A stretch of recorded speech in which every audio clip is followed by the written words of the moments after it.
ሞገስና መድብል እንግዲህ ያሰቡት ነገር ተሳክቶላቸዋል። ያው ሰገንን ለማስመለጥ ለማግኘት ቢሞክሩም ግን ደግሞ ሰገነት በእነሱ ምክንያት አምልጣለች። ደስ የሚለው ነገር እንግዲህ ለብዙ ዓመታት ሞታለች ብሎ ተስፋ ቆርጦ ብቻ እሷን እያሰበ ቢሆንም ግን ደግሞ ተስፋ ቆርጦ ህይወት የለኝም ብሎ ያለ ሚስት ያለ ልጅ ህይወትን እየገፋ ያለው መድብል በመጨረሻም የልጅነት ፍቅሩን በአይኑ በብረቱ ፊት ለፊት አይቶ ስታመጣ አይቷታል።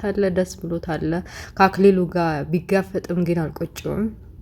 ሰላም ጤና ይስጥልኝ። ውድና የተከበራችሁ የቻናል ቤተሰቦች ሙስሊም ክርስቲያን ወገኖቼ ሰላማችሁ ይብዛ እያልኩኝ ለቤት አዲስ የሆናችሁ ሰብስክራይብ በማድረግ ተቀላቀሉ። ነባሮች ደግሞ ላይክ ሸር ማድረጋችሁን እንዳትረሱ፣ አበረታቱኝ። እንግዲህ የሰገንን ለመጀመሪያ ጊዜ በቻናላችን ስናመጣው ሰገን ድራማ በቅርብ ነው የተጀመረው። ባይዘወይ በዲያጣ ድራማ ላይ ማስታወቂያ ሆኖ የቤቱ ባለቤት ተከራይ ሆኖ ቤት ሲገባ የሚል ማስታወቂያ ላይ ተለጥፎ ነበር ያየሁትኝ። እንግዲህ ለዛሬ የመጀመሪያ አንድ ብዬ ያየሁት ለመጀመሪያ ነው። ክፍል 17 ደርሷል።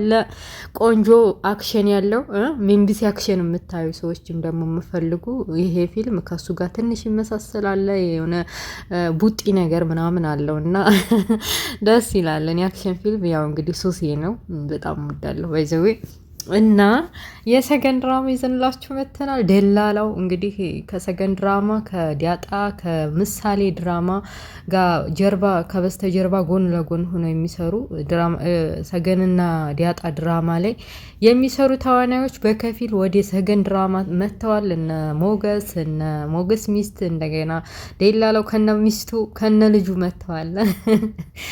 እና ወዶችዬ ደላላው እንግዲህ ቤት ውስጥ እንደ ግቢው ተከራይቶ ነው የሚኖረው። አክሊሉ ግቢ አክሊሉ እንግዲህ የመጀመሪያው ድራማውን ጠንሰስ አጠር ባለ መልኩ ስነግራችሁ ድራማ ምንድን ነው ይሄ አክሊሉ የሚባለው ሰውዬ ምንም ያለፋበትን ያልደከመበትን ቤት የሞገስን ቤት የኔ ነው ብሎ በመግዛት በመሸጥ ዝም ብሎ የኔ ነው ብሎ ያው የህግ ሰዎች የራሱ የህግ ሰዎች ስላሉ እንግዲህ ያው ካርታውን የራሱ አድርጎ የኔ ቤት ነው እያለ እያከራየ እንግዲህ ሞገስንም ሞገስ ቤቱ ዋና ቤቱ የቤቱ ባለቤት ባይዘው ሞገስ ነው። ግን ሞገስ እስካሁንም ቤቱ ምን እንደሆነ ገና አላወቀም። እንግዲህ ወደፊት የሚያውቀው ይሆናል ብዬ ተስፋ አደርጋለሁኝ። እና ደላላውም ሁሉም ተከራይተው እንግዲህ ከአክሊሉ ቤት እየኖሩ ነው። አክሊሉ የሚኖረው እንግዲህ ከእናቱ ጋርና ካገታት ከሰገነት ጋር ነበር የሚኖረው። ግን እንዳጋጣሚ ሆኖ ያው ዛሬ እንግዲህ ደስ በሚል ሁኔታ መድብል ስንት ዓመት ጨለማ ስንት ዓመት በቃ በጭፍን ሲሄድ የነበረው ልቡ በቃ ስብርብር ብሎ ሰገንዬ ሲል የነበረው እንደ ሞተች አስቦ ብቻ ወደ ቀበራት ቦታ እየሄደ አይኑን ደም ጥልቀት እስከሚሆን ድረስ ሲያለቅስ የነበረው መድብል አሁን ግን በህይወት አለች። ፍቅሩ ሲያያት ነበረ። እና ድራማ ውዶች ሲጀምር ምንድን ነው በቃ ደላላው ቤት ውስጥ መድብልንና እንትናን ማነው እሱ የመድብልን ጓደኛ ስሙን ጥሩልኝ፣ በመሀል እየጠፉኝ ነው እንደራ ነውር ነው። ሊያስገባቸው ወደ ግቢ እንደምታዩት በጣም ትልቅ ነው። በጣም ጫካ ይመስላል። ቤቱ በጣም ትልቅዬ ነው። ዘመናዊ ቤት ነው እና በቃ ወደ ውስጥ መድብል ገብቶ ሰገንን ለማስወጣት መኖርና ለመኖሯን ቸክ ለማድረግ ተባብረው በቃ አቅደውበት ነበረ። እንግዲህ የመድብል ጓደኛ ሚስትም ያው ተኝቷል ብላ ሸውደዋለች። አክሊሉ ተብዬውም ኮሽ ሲል ጆሮው ተጠራጣሪ ስለነበረ እንግዲህ ደላላውን አፋጦ ስልክ እየደወለ ለዛ ለሰውዬ ለገጁ ሰውዬ ምንድን ነው ያልከው? ያ ሰውዬ የመጣው በተለይ የሰገንን ፈላጊ መድብልን ተብዬ በደንብ ታውቀዋለህ፣ አምጣ አንተ እነግርልሃለሁ፣ እንዴት እንደዚህ ታደርገኛለህ? እናንተ የደላላ ነገር ብሎ ቤቱ ገብቶ ሳስጨንቀው ነበር። ያው እንግዲህ ደላላው እንግዲህ በጣም ተጨንቋል። ዝናብ መጥቶኝ ነው ብርድ መጥቶኝ ነው ብሎ ፍርሃቱ እያንቀጠቀጠው ለሚስቱ እየነገራን ነበር። ሚስቱ ማውቃበታለች እንግዲህ ፍርሃት እንደሆነ እንደሚያንቀጠቀጠው። ግን ምን ያደርግ ጥይት እኮ ነው የያዘው አክሊሉ። አስባችሁታል? ፊት ለፊት ጥይት ተደቅኖባችሁ። ያው እንግዲህ አንዳንድ ጀግና ወንዶች ካልሆኑ በስተቀር ጥይት አይታችሁ ቁጭ ማትሉ ማትርገደገዱ እና ውስጣችሁ የማይረበሽ ወደ ሞት የተቃረባችሁ እንዳላችሁ ስታስቡ የማትረበሹ የላችሁም። እና ደላላውም እንደዛ ነው ያደረገው።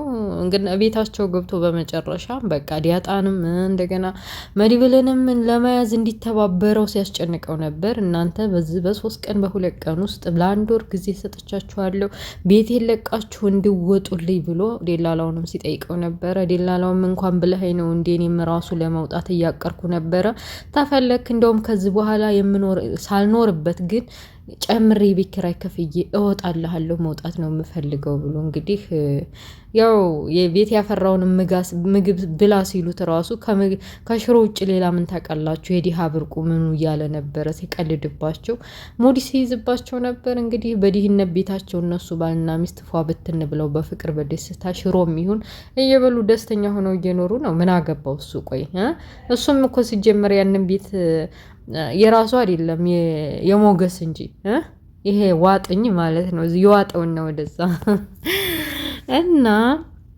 የሞገስን ባለቤት ቤት ውስጥ ቆርቆሮ በር እንዲከፈት ካደረገ በኋላ ባለቤቱ የለም ባለቤቴ ዲብን ብሎ ተኝቷል ብላ አሳምነዋለች። ያው በቃ በመጨረሻ ቤት ውስጥ መድብል ገባ።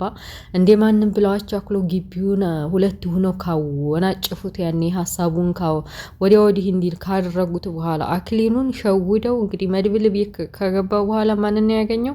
የአክሊሉን እናት ነው። የአክሊሉን እናት ግን ባይዘው እስቲ በኮመንት አሳውቁ ማለት ህመምተኛ ናት ወይስ ተፈጥሮዋ ነው እንደዚህ ኩሽሽ ያለ ሾክ አይነት ሴት የሆነችው ማለት ነው? የሆነ ሾከኪላ በቃ ቁስል አይነት ነገር ነው የሆነችው ሴትየዋ። በደንብ አትናገርም፣ በደንብ አትሄድ። ምን ሆና ነው? ኤኒዌይስ ሴትዮዋን ነበር ያገኘው ወይ እናሰገኔ ወይት ነው ያሰራት ልጅሽ ወይ ነው ያገታት ብሎ መድብል እያፈጠጠባት። ሴትዮዋ መጥፎ አይደለችም መሰል ልክ እንደ ልጇ ያው ያለችበትን ሁኔታ ቦታና ቤት ልታሳየው እየሞከረች ነበር።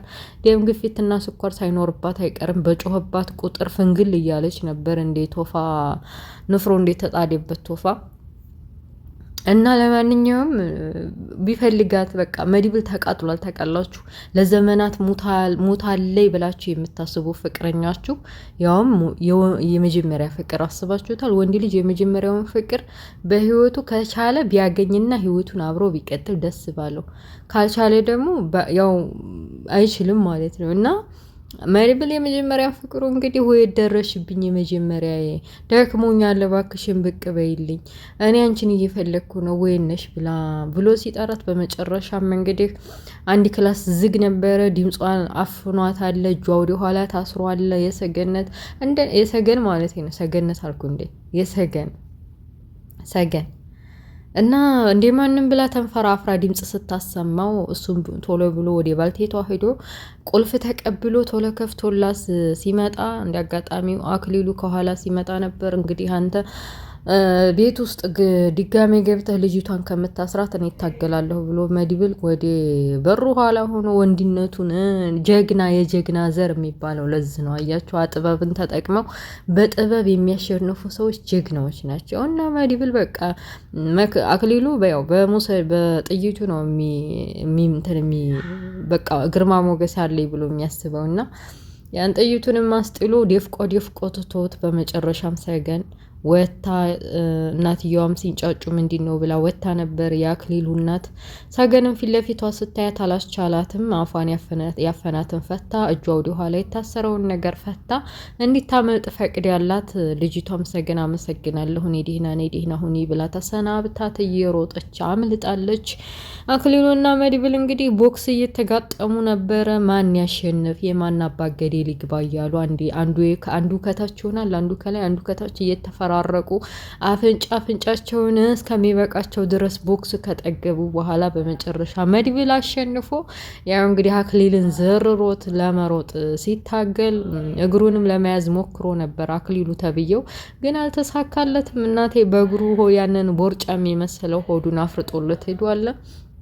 ግን ያው ሰገን ቆይታ ስለነበረ የሮጠችው በየት አካባቢ እንደሮጠች አላየም። ጨለማም ስለሆነ ወደ ቀኝ ትሄድ ወደ ግራ ትሄድ አልታየውም።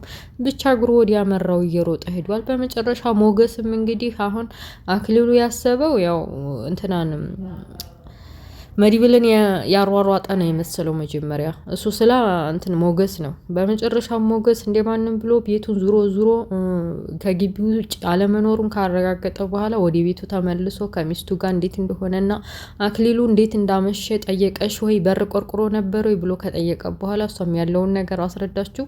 አዎ ቆርቁሮ ነበረ፣ አንተን መኖርህንም ቸክ ለማድረግ ቤት ገብቶ ነበረ። እኔ ግን ያው ትራሱንም ብርድ ልብሱንም ጠቅልዬ የተኛ አስመስዬ አስተኝቼው ብርድ ልብሱን አልብሼው ነበር ተኝቷል ብዬ ስነግረው ተመለሰ። ያው በስድብ ባያጣውም ይሄ ጋድሚያ የሆነ ባልሽ እንዴት አንቺ ትከፍቻለሽ እያለ በር ትከፍቻለሽ እሱ ተኝቶ ይሄ ጋድሚያ አትቀሰቅሽውም እያለ እየተሳደበ ግዴታውን ወጣና መቶ ነበር አለችው። ያለውን ነገር አጫወተችው። በመጨረሻ መድብል እንግዲህ ከዛ ቤት እንዲወጣና እንዲያመልጥ ሊደውልለት ነበር። ያው እንግዲህ መድብል ቢዚ ሆኖ እንግዲህ አቶ አክሊሉን በቦክስ ላይ እጁ ስራ ስላልፈታ አላነሳለትም። አንሳው እያለ በልቡ ቢያስብም ግን አላነሳለትም። የዴላላው ነገር ከሚስቱ ጋር ደግሞ እንግዲህ ያው ታውቁታላችሁ። የዴላላ ነገር ሰው ቤት ተዝተ ቤት ቶሎ መውጣት አለብን። በእኛ በኩል ስለተፈጠረው ነገር እዚህ ቤትም ታቅዴበትና ታስቦበት እንዲሆነ እዚህ ቤት የገቡት ሞገስም ሁሉም ሉላም ተብዬዋ በቃ እዚህ ቤት ተከራይተን የገባ ነው። እነ ሞገስ የሚያስገቡን ስለ አክሊሉ የሆነ ነገር ያውቃሉ ማለት ነው። እና ደግሞ እንትና ማነው ስሙ እዚህ ቤት ለምን ፈልጎ እንደገባ መድብል እዚህ ቤት ምን ፈልጎ ነው ከአክሊሉ ጋር እንደዚህ የሚያያዘው እያሉ ለማጣራት እየሞከሩ ነው። ያው ዴላላው እንግዲህ በማላቀው ወዲያ ወጥመድ ውስጥ ገብቻለሁ እንግዲህ አክሊሉ አለቅህም ብሎ ዝቶበታል። በተለይ ደግሞ ዲያጣን እንዲይዝለትና መድብልንም ይዞ እንዲረዳው ቃል አስገብቶታል። ካልሆነ ዲያጣንና መድብልን እንዲይዝ ካረዳሃኝ ግን መጨረሻ ጉሮሮህን ምበሳው አንተን ይሆናል የምትሞተውና ቢዛ የምትሆነው ቢዛን የማውቀው ይሄ ቂጣ ቢዛ የሚበላው ነው። ሁለት ደግሞ የሰው ስም ነው። ሰው እንዴት የሚታረድ ሰው ቢዛ ይባላል እንዴ? በዚህ ሰዎች እየስኒጋሩኝ። ኤኒዌይስ አክሊሉ ተብዬው በተረትም ሆነ በምሳሌ ለዴላላው እየነገረው ነበር በደንብ እንደማይተርፍና እንደማይተወው ዲያጣንና መድብልን በእጁ ካላስገባ በዛም በዚህም ብሎ በእጅ ካላስገባህ አንተ መጨረሻ የእነሱ ጣይ ይደርሳል። ቤዛ ነው የማረግህ አለው እኮ። ጉድ እኮ ነው። ያው ዴላላውም ተጨንቆ እንግዲህ ተዝተ ቤት ማውጣት አለብን እያለ አስቧል። እንግዲህ እንወጣለን ወደፊት እያለ ነው። ሚስቱም ጋር ተነጋግሯል። ሚስቱ ደግሞ እያናደደችው ነበር፣ ዘወር ብላ ተኝታ ማለት ነው። ኦርቶዶክሶች ጾም ነው እንዴ? እስቲ ንገሩኝ። ማለት አም ሶሪ ቅርታ በዝህን እንዳይደብራችሁ ክርስቲያኑ ኦርቶዶክሶች ማለት ነው። ያው ጾም ሲሆን አልጋ ላይ አብራችሁ አተኙማ ባልና ሚስት ነው ወይስ ምንድን ነው? እኔ ዙራ ላይ ክልል ዴላላው ዙራ ስተኛበት እንዴት እንደዚህ ታደርጊኛለሽ? ቀፊ ብቻ ነው ያልኩሽ፣ ፍርሃቴ ጭንቀቴ እንዲወገድ ሌላ ነገር አልፈልግም ብሎ ቢላትም ሩታ ተብዬዋ ግን አይሆንም ጾም ነው ብላ ሙግግ ብላ ዘወር ብላ ያው ዙራ ተኝታለች። እንኳን ልታቅፈው ቀርቶ አይደለም ማለት ነው ውዶችዬና በዛም እየተናደደ ነበር ዴላላው። ያው በጊዜውም ቀጥቅጦት ስለነበረ አክሊሉ ፊቱ ሁላ ያስታውቃል። ዴላላው እንዳለ በልዞ አለ እና ውድ ቤተሰቦች በመጨረሻም እንግዲህ ሞገስ ወደ ቤት ከተመለሰ በኋላ ስልክ ደውሎ ለመድብል የተፈጠረውን ነገርና አክሊሉን አገኘው ወይ እንትና ሰገንስ አመለጠችው ያገኛት ወይ ብሎ ቼክ ለማድረግ ሲደውል መድብል አነሳለት። የተፈጠረውን ነገር በሙሉ ቤት ውስጥ እንግዲህ ትግል ቦክስ እንዴት ተቧከሱና ሰገንም ያው ታፍና ከነበረችበት ቤት ክላስ ወጣ እንዲያመለጠች ስንት አመት ሙሉ ስናፍቃት የነበረችው ፍቅሬ ውዴ ሚስቴ ሁለ ነገሬ ስትሮጥ ወደፊት በበሩ ስትወጣ ይቻታለሁኝ እስተሚነጋ ድረስ ምፈልጋታለሁ ብሎ ለሞገስ እያስረዳው ነበር። ሞገስም እንግዲህ እባክህን ብቻህን እንደዚህ መሆን የለብህም፣ ይሄ ሰው ያረመኒ ነው፣ ካገኘህ አንዲ ነገር ያረጋሃል። የሰገንን ጉዳይና የአክሊሉን ጉዳይ ለማስፈጸም ከጎን ሰው ያስፈልግሃልና ጠንካራና ብርቱን እንዳንተው ጀግና የሆነ ሰው መፈለግ አለብህ። አክሊሉ ወደ ኋላ የሚል ሰው አይደለም። አሁን በተለይ ደግሞ ሰገን መጥፋቷን ካወቀ በኋላ ምድር የሚያንቀጠቅጥ ነው የሚመስለኝ። ስለዚህ ራስህን ጠብቅ። እኛ ለመሞት ከሆነ ነፍሳችን ትንሽ ነው የሚበቃት፣ እንሞታለን። ራስህን ጠብቅ። አሁን እንግዲህ እንደ በፊቱ በሞትም ብኖርም ግድ የለኝ የምትለውን ነገር አቁመህ አሁን የምትኖርላት ፍቅረኛህን አይተሃል። ለእሷ ስትል እየተጠነቀክ እንግዲህ ነገሮችን ለማስከድ ሞክር። እባክህን ራስህን ጠብቅ እያለ ሞገስም እንደ ወንድምነቱ እና እንደ ጓደኛነቱ ሲመክረው ነበረ። እና መጥቼ ላፋልግህ እንዴ ቢለውም አይሆንም፣ አሁን ከግቢ መውጣትህን ካወቀ አክሊሉ ሊጠረጥርህ ይችላል። ስለዚህ አዲበህ ሚስትህን ጠብቃት። የአረመኔ ሰውዬ ብቻዋን ካገኛት ሉላን የሆነ ነገር ሊያረጋት ይችላል። ተዲያፍረ ብቻዋን ጥላሃት መውጣትህን አቁም። እኔ እስከ ጧትም ፀሐይ እስከምትወጣም ቢሆን ፈልግ ያገኛት አለሁኝ። ከዛ በተረፈ ደግሞ በፀሐይ በግላጭ በጧት ተገናኝተን በፊት ለፊት የምናወራው ይሆናል ብሎ ስልኩን ዘግቷል። እና ደግሞ ያው እንግዲህ ያለውን ነገርም ለሉላ ሲያስረዳት ነበር።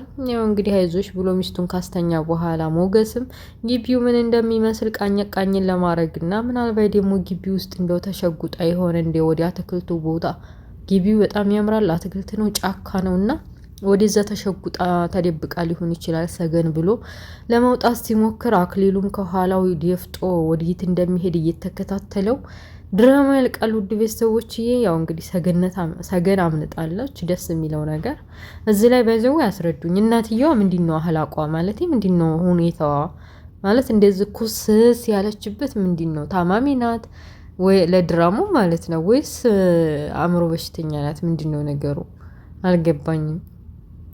አስረዱኝ ነው ከድራማው ሲጀመር ጀምራ እንደዚሁና ሴትየዋ እና ውድ ቤተሰቦች የሰገን ድራማ አዲስ ለቻናላችን አዲስ ነው። አበረታቱ። ላይክ፣ ሼር፣ ሰብስክራይብ በማድረግ አበረታቱኝ። ላይቭ እንግዲህ ትንሽ ጋብ ለማድረግ እና እስኪ ቪዲዮ ልጠንክር ብዬ ይዤዋለሁ። ላይክ፣ ሰብስክራይብ አድርጉ። ስለነበረ ቆይታ አመሰግናለሁ። ኔክስት ቤላ ፓርት እስከምንገናኝ ባይ ባይ፣ ቻው።